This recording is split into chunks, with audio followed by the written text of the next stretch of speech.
22 თავს ვინც ესწრებოდით. ალბათ გახსოვთ, რომ ვილაპარაკეთ ძალიან მნიშვნელოვანი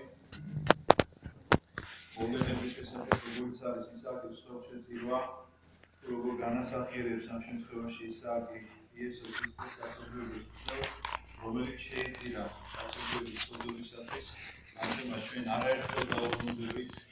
მე მინდა გავხსოვდეთ ერთი ტერმინი, რომელიც წინა შეხვედრაზე ვთქვით და ეს თქვენ უნდა დაიბეჭდოთ, რომ ეს არის ისააკის შიში, იმიტომ რომ როცა წავიკითხავთ ჩვენ მამამთავართა ცხოვრებას, იქ ნახავთ, რომ ისააკის შიშს იფიცებენ, გეფიცებით ისააკის შიშს. ამის შესახებ ვილაპარაკეთ, კვლავ ვილაპარაკეთ და რამდენჯერმე გავიმეორებთ და გულში უნდა გქონდეს ყოველთვის, იმიტომ რომ ეს არის უმნიშვნელოვანესი ამბავი, რადგანაც მოგეუბნება იაკობი იფიცებს ისააკის შიშს. თორსარია რა. ჩვენ ვიფიცებთ რას? ყველაზე ჩვენთვის სამყარო რაც არის, იმას იფიცებთ, ხო რომ რაღაცა სიმართლე რო გინდა დავამტკიცო ადამიანს და ვუთხრა რომ აი რაღაცა ყველაზე თვალიტყვები რა თქმა უნდა ადამიანებს და თვალიტყვები დედალს იფიცავარო შეიძლება თქვა. ჩვენს ბავშვობაში იყო რომ ვითომ დედას იფიცებდნენ და დედალს ხო გაგიგიათ წინწესა. კინაზე შედგება. თუ სიმართლეს ამბობს ადამიანი ყველაზე თავის საყვარელს იფიცებს ხომართალია და აი რა იყო ეს ისააკის შიშის დაფიცება ამის შესახებ ვთქვით და კვლავ ვიტყვით, თუმცა კი დღეს ახლა 23 თავი დავაწყოთ. 23 თავი იწყება ესე. იცოცხლა სარამ 127 წელი, ეს არის სარას სიცოცხლის წლები. ეხლა ნახოთ უნდა თქვენ ერთი ამბავი. ბიბლიაში ვერსად ვერ ნახავთ ქალის ასაკს, რომ ეწეროს რომ მან იცოცხლა ამდენი წელიწადი. წერია მხოლოდ და მხოლოდ სარას შესახებ, იმიტომ რომ სარა გახლავთ განსაკუთრებული პიროვნება ძველი აღთქმის ისტორიაში.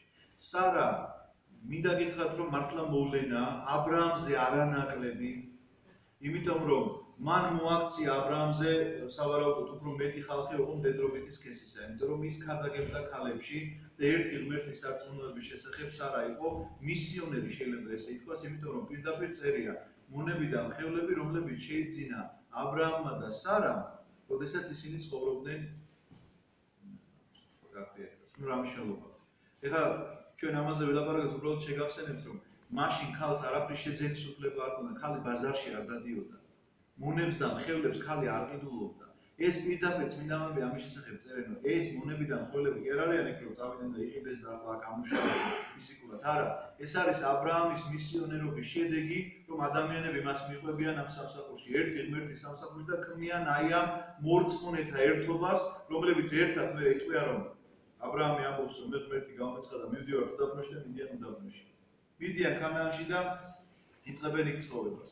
და ასევე ქალები, რომლებიც მიყვებიან სარას, ესე იგი თან ეს გახლავთ ის ქალები, რომლებსაც სარა უქადაგებდა და ამიტომაც განსაკუთრებულია სარას როლი, მისი მორჩილება, ჯერ ყველაფერსო თავი დაანებოთ თქვენ ახლა რომელი ქალი გეგულება დღეს ქმარმავლა წამოდი უდაბნოში ვიცხოვრობ და ქალი ერთმეს კი ბატონო წავედით. მე ნამდვილად არ მეგულება ასეთი ქალი. ჩემი ცოლი მოსკოვში წამოსვლაზე დიდებს დავითანხმე და ახლა უდაბნოში წავიდეთ მეთქი რო უთხრა ხო. ხო დამენგრა ოჯახი. ხო და ამიტომაც ესეც გასათვალისწინებელია რომ სარა ესეთი უღალატოა და მიყვება სადაც არის აბრაამი იქ მიყვება და იქ უდგას სამ ყოველთვის გვერდით. ამიტომაც დასახელებულია მისი წლები და არ არის ეს შემთხვევითი რომ ეს გამონაკლისია დაშვებული ბიბლიაში შეიძლება ითქვას 127 წელი ეს არის სარას სიცოცხლის წლები. მაგრამ მე მინდა გითხრათ რომ მოვლენები ბიბლია როგორ არის იცით დაწერილი თავებად და მუხლებად არ იყოს დაყოფილი. ჩვენ რო ვამბობთ ახლა 22 თავში ესე წერია და 23 თავში ესე ანუ რაღაცა წვეტა გავაკეთეთ თქვა წინა კვირას 22-ზე ვილაპარაკეთ დღეს 23-ზე ვილაპარაკეთ. ესეთი რამ არ ხდებოდა. ბიბლია დაწერილია ერთმთლიან წიგნად ყოველგვარი შესვენების გარეშე. ამიტომაც თუ ამ მოვლენას თვალს გავადევნებთ ჩვენ ნახულობთ რომ როგორც კი მოხდა აბრაამის ხელშეწირვა უნდა მომხდარიყო უბრალოდ და რა მოხდა ვიცით ეგრევე წერია რომ სარა მიცოცხლა ამდენი წელი და მოხდა რატო? იმიტომ რომ როცა წავიდა აბრაამი და ისააკი ვიღაცამ სარა დინა მიუტანა რომ სხეულის შესაძლებლად მიყავს და ვერ გაუძლო სარა მამ განსასწრებას და გარდაიცვალა. ამიტომ მოხდა სარა. რომ გაიგო რომ ისააკი მსხვერპლად უნდა შეეწირა.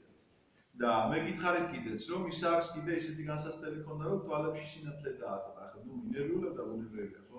და სარამ ვერ გადაიწყო რომ ერთადერთი ნანი ნანატრიო ქართული გამოთქმა რო არის ესეთი შვილი ყავს და გაიგო რომ ახლა მამამის მიყავს თუმცა რომ უნდა დაკლას ფოტოდ უნდა შესწიროს როგორი ამბავია წარმოუდგენელი და ვერ გადაიტანა ქალი ემოციურია მოიხსენებათ მამაკაცი უფრო მეტად მიუხედავად თავისი სარწმუნოებისა და ესეთი შემართებისა, სარას ესეთი შემართებისა, სარა გარდაიცვალა 127 წლისა.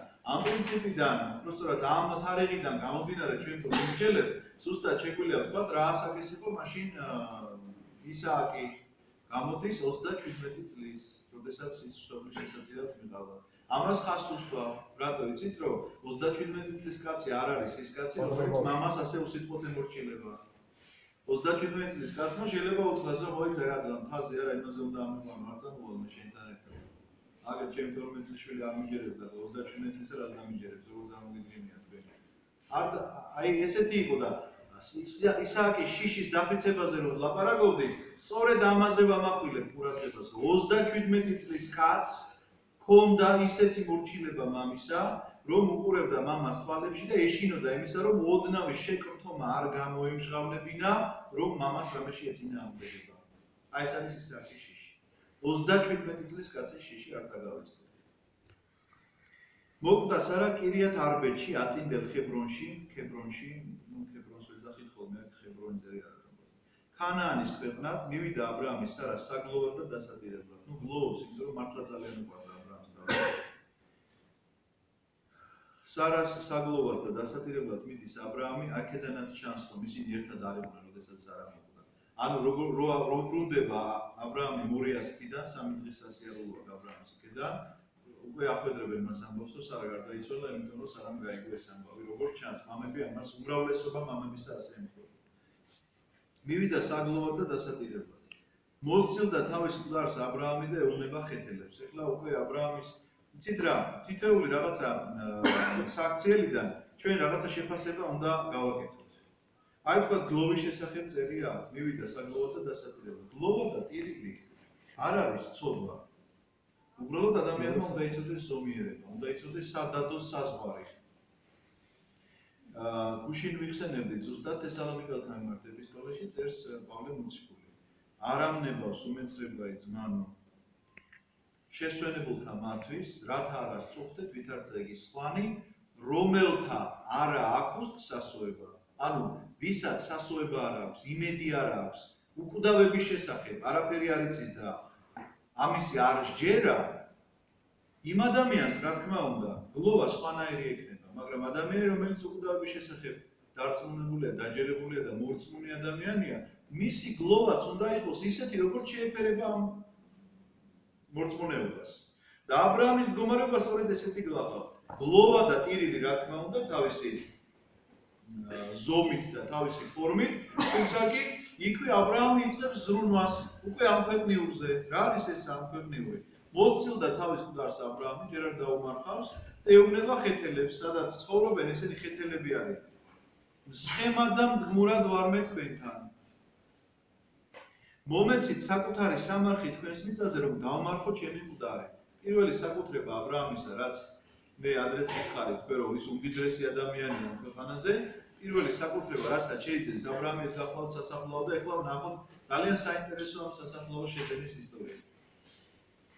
მომეცით საკუთარი სამარხი თქვენს მიწაზე, რომ დავმარხო ჩემი მკვდარი. მიუგესმას ხეთელებმა აბრაამს და უთხრეს: მოგვისმინე ბატონო, ღვთიანი მთავარი ხარ ჩვენ შორის. იმათმაც იციან, რომ ეს ღმერთის მოციქულია. განაცოდვილები ვერ ხვდებიან ხოლმე. ვიღაცა წმინდანს რო ნახულობენ, განა ვერ ხვდებიან. იცით რამდენ ადამიანს უთქვამს, რომ თქვენი პატრიარქი წმინდაა. აი რა, შენში და შეცვალა მე ამას. ის ადამიანი მაინც ისე აგრძელებს ცხოვრებას, მაგრამ ამას მიხვდა, რომ არა, თქვენი პატრიარქი წმინდაა. ხალხაშორის მინდა მოგიყვეთ ერთი ამბავი, ძალიან არ დაგლით. პატრიარქის ვიზიტი იყო იმაში ირანში.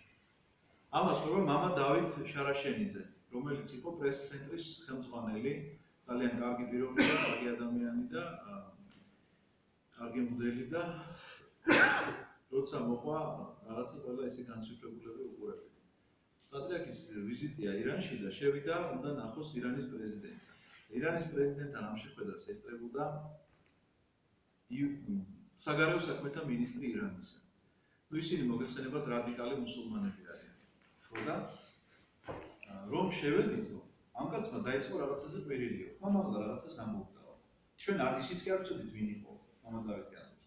რაღაცას ამბობდა, ყველა გაკვირვებული ხარ, ჩვენ ვიფიქრეთ რომ რაღაცა შეიძლება პროტოკოლია რომ რაღაცას ამბობს ეს კაცი ხმამაღლა გადაას, მაგრამ თლად ისე ბუნებრივად არ იქცეოდაო, ცოტა რაღაც არადეკვატურად იქცეოდაო. ამ დროს ყოფილა როგორი გაწონასწორებული კაცი, იცით, ისეთი მუსულმანი რომ აი რაღაც როგორ ჩვევიათ ხოლმე მუსულმანებს თავიანთი ცხოვრების კაცრი წესი რო აქვს. რაღაცას ყვირისო, მოკლედ ამ კაცო ვიღაცები მოვიდნენ და მოკიდეს ხილ და გაიყვანესო ამ ნახიდან და მე გვიფრესო გვითარებსო რომ თქვენ რო შემოგზავნით ამ კაცმა ასე დაეყერო ვერ ხედავ ანგელოზები რო ახლავსო ამ კაცო. აი ესეთი რამ თქვა საგარეო საქმეთა მინისტრმა ირანისა რომ ანგელოზებსო როგორ ვერ ხედავთ? მე ვერ ხედავ. თქვენ რო რატო ვერ ხედავთო? და ნუ მოკლედ ეს შეხვედრა ჩამთავრდა ასე ისე, მე გაიგეს ამ კაცის შესახებ ვინ იყო და რა იყო, აღმოჩნდა რომ ის არის მართლა რადიკალი მუსულმანი. წარმოიდგინეთ საგარეო საქმეთა მინისტრი, რომელსაც ქვეყანა არასდროს არ დაუტოვებია თურმე. მამად დავითი ყვება ამ ამბავს. ერთხელაცო საპატრიარქოში მივედიო. მეუბნებაო, შორენა შეხვდა და მეუბნება ჩქარა რაღაცა სტუმრები ყავს და პატრიარქი მარტო რო არ იყოს იქ.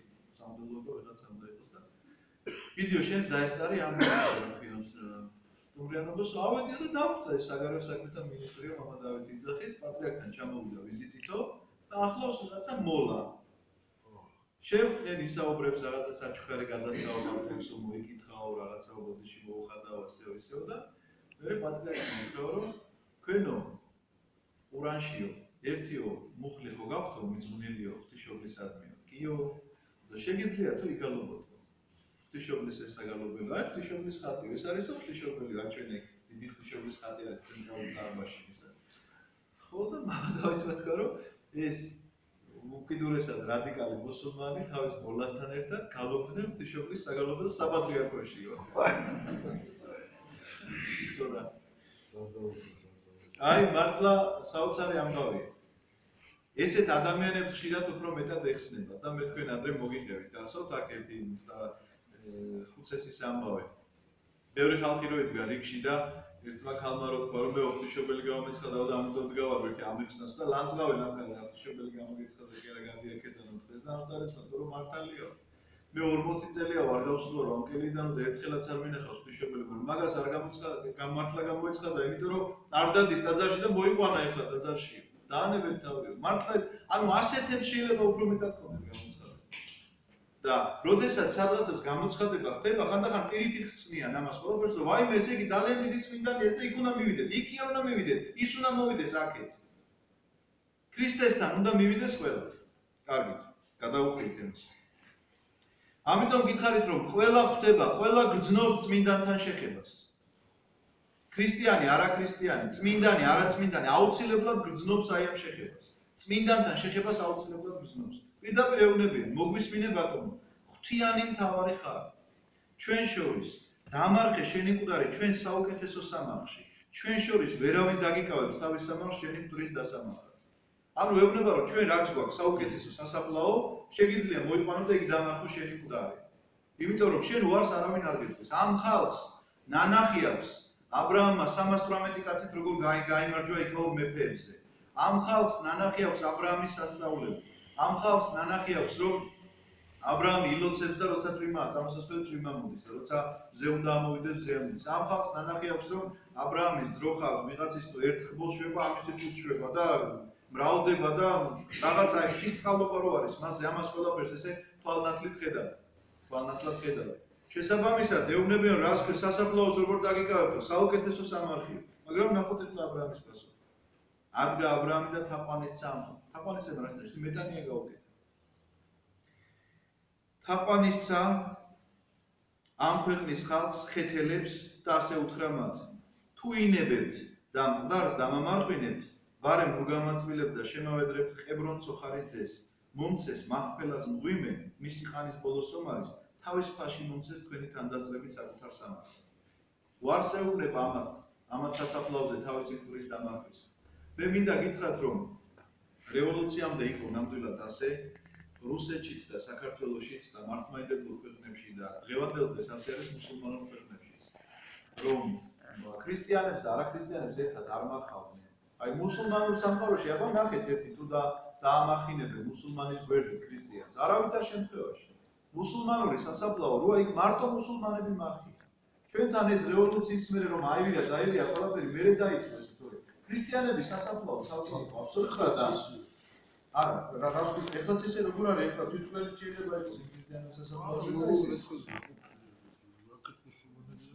არა მუსულმანები კი ეგ მუსულმანები აკეთებენ მაგას ქრისტიანები კი არა და როგორ იყო წესით იცი რომ ქრისტიანული სასაფლაო რო იყო იქ აუცილებლად იყო შორიახლოს ტაძარი და ეს ტაძრის წინამძღვარი იყო ამ სასაფლაოს უფროსი უფროსი არა იმით რომ რაღაცა ბიზნესს აკეთებდა იქ მიწის გაფიცვაში უფროსი იყო იმით რომ ვინ უნდა დაკრძალულიყო აქ წესი შეუსრულდებოდა ვისთვისაც წესის აგება არ შეიძლებოდა ის ქრისტიანულ სასაფლაოზე არ იმარხებოდა და ეს აბრაამის დროიდან ასე არის წმინდა წერილიდან არის ასე ეს არ გეგონოთ რომ რაღაცა ჩვენი მოგონილია და თანამედროვეების კაპრიზი იყო ესა რომ არ დავმარხავთ არა მუსულმანები ამ წესს ასეც იცავენ დღესაც მუსულმანები თავიანთ სასაფლაოზე არ ამარხებენ ქრისტიანებს მაგრამ ქრისტიანებისთვის ეს სულ ერთი გახდა და ამიტომ ჩაირული თვითმფრენი შეიძლება აღმოაჩინო ვიღაცა არამართლმადიდებლის და ასე შემდგომ და მოუნათლავის და მონათლულის და აბსოლუტური გაუგებრობა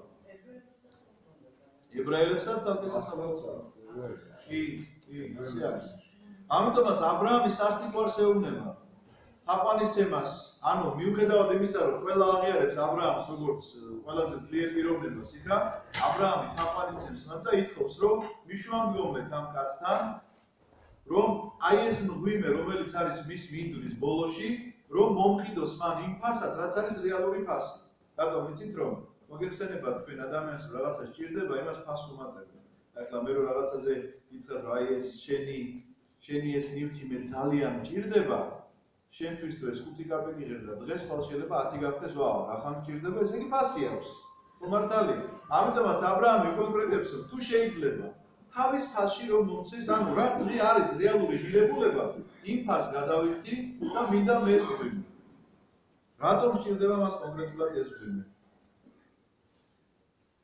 გახსოვთ ჩვენ ვისაუბრეთ ამის შესახებ ოღონდ ის წმინდა წერილში არსად არ წერია ეს არის გარდამოცემა ისევე როგორც გარდამოცემა არის არა მხოლოდ ამიტომ მოხდა რომ ის აგებს ხელშეწირის ამბავი გაიგო გარდამოცემაში წერია ესეთი რამ როდესაც აბრაამმა ისტუმრა 3 ანგელოზი და მათთვის ხმოს დასაკლავად გაეშურა ეს ხო შევარდა მღვიმეში და აბრაამმა ნახა იქ რომ იყო ადამიანსა და ევას საფლავი გახსოვთ ამაზე რომ ლაპარაკეთ თუ არა ეს ამ მღვიმეზეა ლაპარაკი ამიტომაც აბრაამმა მიხვდა რომ აქ ეს უნდა იყოს რახან ადამი და ევა აქ არიან დასაფლავებულები სწორედ აქ უნდა რომ მომწანდეს სწორედ აქ აქვს სურვილი ესე იგი აბრაამსაც რომ მისი ცოლი დაიკრძალოს იმიტომ რომ თვითონაც აქ უნდა დაიკრძალოს შემდგომში ამ მღვიმეს ებრაულ ენაზე მახპელა ქვია და ეს არის ორმაგი მღვიმე, ანუ ორმაგი ნიშნავს იმას, რომ ერთი თქვათ რაღაცა ოთახივით რო არის გამოქვაბული, კიდე იმის შიგნით სიღრმეში კიდე არის. დღევანდელ დღეს აქ მეჩეთია. მუსულმანური მეჩეთია და ებრაელებს იქ არ უშვებენ. პალესტინის ტერიტორიაზეა ესა და რადიკალი მუსულმანები ცხოვრობენ და არავის არ უშვებენ იქ მომლოცվել ებრაელებს. კედელთან მისვლის საშუალებას აძლევენ, რომ კედელთან ილოცონ, მაგრამ შიგნით რომ შევიდნენ და შიგნით ილოცონ, ამის საშუალებას არ აძლევენ. ამიტომაც ამ მღვიმეში არის ნახეთ დაკრძალული ვინ ადამი და ევა როგორც გითხარი და ამიტომ ირჩევს აბრაამი სწორედ აი ამ მღვიმეს ამის შემდეგ დაიკრძალება აბრაამი და მისი ცოლი სარა მერე დაიკრძალება ისააკი და მისი ცოლი რებეკა და მერე დაიკრძალება იაკობი და მისი ცოლი ლია იაკობს ორი ცოლი ყავდა ლია და რახელი მაგრამ რახელი ბეთლემთან დაიკრძალება იმიტომ რომ მიგარდაცება მშობიარობის დროს ამიტომ 4 წელი მარხვია 4 წელი მარხვია ადამი და ევა როგორც მამამთავრები ყველასი და ეს 3 ადამიანი აბრაამი, ისააკი და იაკობი 3 რამის სიმბოლო გახლავთ. აბრაამზე ნახეთ რა წერია რწმენა აბრაამს ღვთისა და შეერაცხა მას სიმართლედ. აბრაამი არის რწმენა. ისააკი არის იმედი, იმიტომ რომ ჩვენ რო წავიკითხავთ ისააკის ცხოვრებას ნახავთ რომ ყველგან ღვთის იმედით არის ეს კაცი. არსად არ არის. სხვებს შეწირვიდან დაწყებული. გახსოვთ, სხვებულად ეწირება თვალის არახამხამებს ისე. 37 წლისა ამ დროს კიდევ ერთხელ გიმეორებ. ისააკი არის იმედი და იაკობი არის სიყვარული. იმიტომ რომ როცა იაკობის ცხოვრებას დავიკითხავთ, ამასაც მივხვდებით, რომ იაკობი როგორი სიყვარულის კაცია. მას ორი ცოლი ყავდა და ამ ორივე ცოლს ჰქონდა გამოცხადებული კონკურსი, ვინ უფრო მეტ შვილს გააჩენდა იაკობი. ძალიან საინტერესო ისტორია. ბატონო? კი, ორი ცოლი და ორი მოსამსახურე მართალია.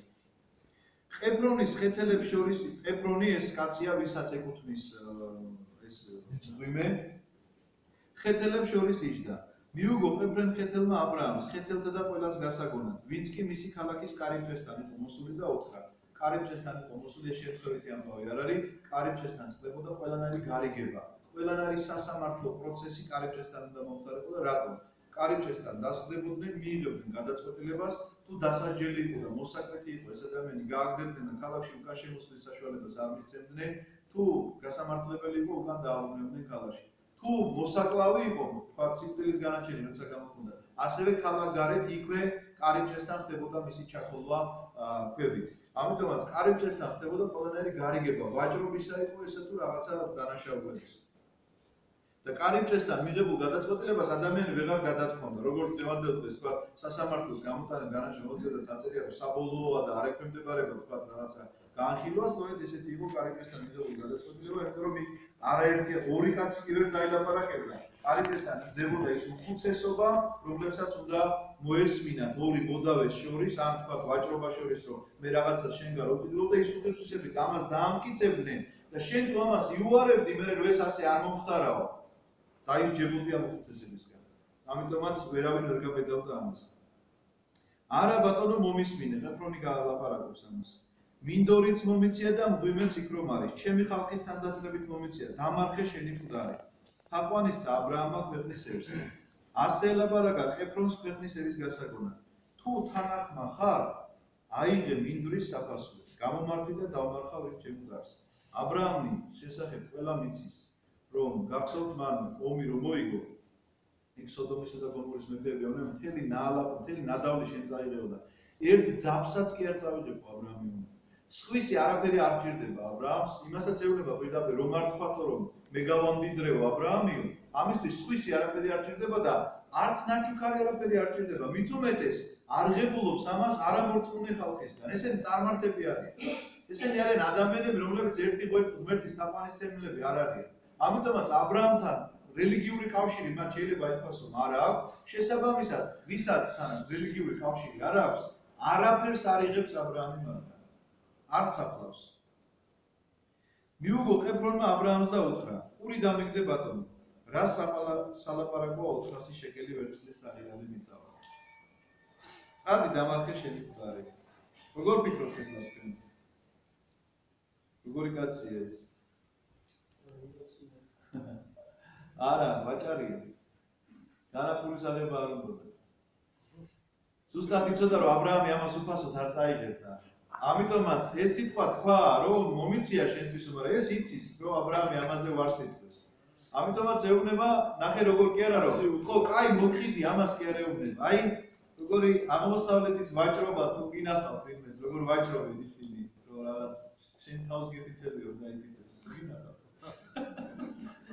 აი ესეთ რაღაცას აქვს სწორედ ადგილი, რომ ნახეთ რას ამბობს ყური დამიგდე ბატონო. ხო შეიძლება ეთქვა რომ არავითარ შემთხვევაში მიჭუქნია შენი იყოს. რა სალაპარაკოა 400 შეკელი ვერცხლიო. ფასი უთხრა. ფასი უთხრა. ანუ მე რო გითხრათ რომ აი ხლა მე თქვენ ამას ჩუქნით და რა სალაპარაკოა 500 ლარი ეხლა რა. აი მიჭუქნია შენთვის რა. ანუ ნიშნავს იმას რომ მე შენ 500 ლარს ეხლა 500 ლარიანს აჩუქებდი. 500 ლარიანს აჩუქებდი რა. ფასი უთხრა, თუმცა კი ფასი უთხრა ძალიან ბევრი. 400 შეკელი ვერცხლი ძალიან ბევრი პული. იმ მიწისთვის და იმ გამოქვაბულისთვის, რომელსაც ვერაფერში ვერ გამოიყენებდა ეს კაცი. რაში უნდა გამოიყენებინა გამოქვაბული. შიგნით ცხოვრებას არ აპირებდა. მათ ამის ტრადიცია არ ჰქონდათ რომ გამოქვაბულში არასაფლავებდნენ თვითონ. ეს ტრადიცია ებრაელების ტრადიციაა. მოდი გითხრათ შენ. ეს იმის ტრადიციაა, ებრაულ ტრადიცია, ისინი არასაფლავებდნენ გამოქვაბულში. არაფერში არ გამოადგებოდა მას ეს მაინც, მაგრამ რადგანაც ნახა რომ ეს კაცი გადამხდელია, აუცილებლად გადამხდელია, ეუბნება რომ არ წვენია 400 შეკელზე როგორ გელაპარაკები შენ ასეთ საპატივცემულო კაცს. ანუ ფასი უკვე დაუსახელა. დაეთანხმა აბრაამი ყებრონს პირდაპირ წერია შემდეგ მუხში. ეს რომ ასე არ იყო, ჩემ შემთხვევაში რომ ეჭვი არ შეგეპაროთ, იმიტომ გიმეორებთ. მე რომ დაეთანხმა აბრაამი ყებრონს რას ნიშნავს დაეთანხმა? 400 შეკელი კი ბატონო გაძლევა. არ ევაჭრება აბრაამი, იმიტომ რომ მისი ცოლის საფლავს კითხულობს და მისთვისაც რა თქმა უნდა და არ უწყებს ვაჭრობას, 400 ძალიან ბევრი თქვიან ესეთია. მიუწონა აბრაამმა ყებრონს ვერცხლი, რამდენიც მოითხოვა ხეთელთა გასაგონად, 400 შეკელი ვერცხლი ვაჭართა მაზანდით. ნუ ვაჭართა მაზანდით ანუ მაშინდელი კურსით, როგორც ვაჭრობდნენ ვაჭრები ამის მიხედვით. ასე რომ ეს არის ერთადერთი საკუთრება, რომელსაც აბრაამი შეიძენს ახალ მიწაზე, თუმცა კი იცით რომ ღმერთმა აღუთქვა მას მთელი ეს მიწა. ღმერთმა უთხრა რომ ეს ყველაფერი შენია და აუცილებლად შენი იქნება. მაგრამ აბრაამი პირველ ესე იგი საკუთრებას, რომელსაც შეიძენს, ეს არის სასაფლაო, როგორც უნდა გითხარი და ამ სასაფლაოს წინ მდებარე მინდორი, თუმცა კი დღევანდელ დღეს ის არაბ მუსულმანებს აქვს დაკავებული და ებრაელებს იქ არ უშვებენ და ამაზე გამოწვეული ომი აქვს იცით, რომ ის ჩვენი არა ჩვენი და ასე შემდგომ დაუმთავრებელი ომი აქვს. ასე დაუმტკიცდა საკუთრებად აბრაამს ყებრონისეული მინდორი მახპელაში, მამრეს წინ რომ არის მინდორი და იქ მდებარე მღვიმე, ყოველი ხეი მინდორზე და მის საზღვრებში რომ დგას ირგვლივ. ეს ჩათვალეთ რომ ახლა ჩვენ ხელშეკრულება წავიკითხეთ, რომელი ხელშეკრულებითაც აბრაამის გახდა ეს და ეს იმ უხუცესებმა, რომლებიც იმ ჭიშკართან ისხდნენ, ეს ყველაფერი დაამტკიცეს. ხეთელთა და ყველას თანდასწრებით, ვინც კი მისი ქალაქის კარიბჭესთან იყო მოსულიო. ამის შემდეგ დამარხა აბრაამმა სარა თავისი ცოლი მახპელას მინდვრის მღვიმეში, მამრეს გასწვრივ, ეს არის ხებრონი, ქანაანის ქვეყნად, დაუმტკიცდა აბრაამს მინდორი და იქ მდებარე მღვიმე ხეთელებისაგან საკუთარ სამარხად. ეს გახლავთ 23 თავი, რომლის შესახებაც ჩვენ დღეს უნდა ველაპარაკოთ და თქვენი მოთხოვნისამებრ მე გადავალ ახლა ისე ლავრი ტოპიკაზე, ხო? შეკითხვები ხო არ გაქვთ ამ თემასთან დაკავშირებით? მაგალითად, სადმე ვაწავიდეთ ახლა ჩვენ ფოსტული ასვლა ეს გამოცემითაა, რომ სარაგო გარდაიცვალა. გამოცემით მოდის, ხო? ამიტომ გარდაიცვალა. მოვლენები რადგანაც ერთმანეთთან ერთვის დათო, შენ წინაშე შეფასებაზე არ ყავ. ხო. წინა 22 თავში ესე იკითხება, რომ აბრაამის მიერ ისაკის ხელშეწირვის ისტორია მოვყევით და ეგრევე 23 თავის როგორც გეუბნები რომ მაშინ თავებად და უფლებად აღიარეს ბიბლია, ეს ჩათვალე რომ ერთლიანად უნდა წაკითხა და ბოლოს რომ ესე იგი დაამთავრებდი ამ ისტორიას როგორ წირავდა მსხვერპლად ეგრევე იწყება რომ სარა გარდაიცვალა. მაგრამ არწერია მიზეზი. არწერია, მაგრამ იქიდან გამომდინარე ეს. მამები პირდაპირ ამბობენ რომ სარა გარდაიცვალა იმიტომ რომ გაიგო აბრაამმა წაიყვანა მისი შვილი მსხვერპლად უნდა შეეცინა და ვერ გადაიტანა ეს ამბავი. ამიტომაც აქ ძალიან ბევრი ისეთი ნიუანსია წმინდა წერილში, რომელიც პირდაპირ მინიშნებითად და იგივე მახპელას იმაზე რომ მოგახსენოთ, ხო? არსად არ წერია რატომ უნდა და კონკრეტულად მახპელა. მაგრამ მხოლოდ ებრაულ გარდამოცემებში არსებობს, რომ ამ ხმოს რომ მისდევდა დასაკლავად აბრაამი ამ სამი სტუმარის რომ უნდა გამასპინძლებოდა, ეს ხმო შევარდა ამ მახპელას მღვიმეში და იქ ნახა აბრაამმა ადამის და ევას საფლავი. ამიტომაც უნდა რომ სწორედ ეს მღვიმე ეკიდა საფლავად და ამ მღვიმეში დასაფლავებულიყო ფიტონად და მისი შთამომავალი.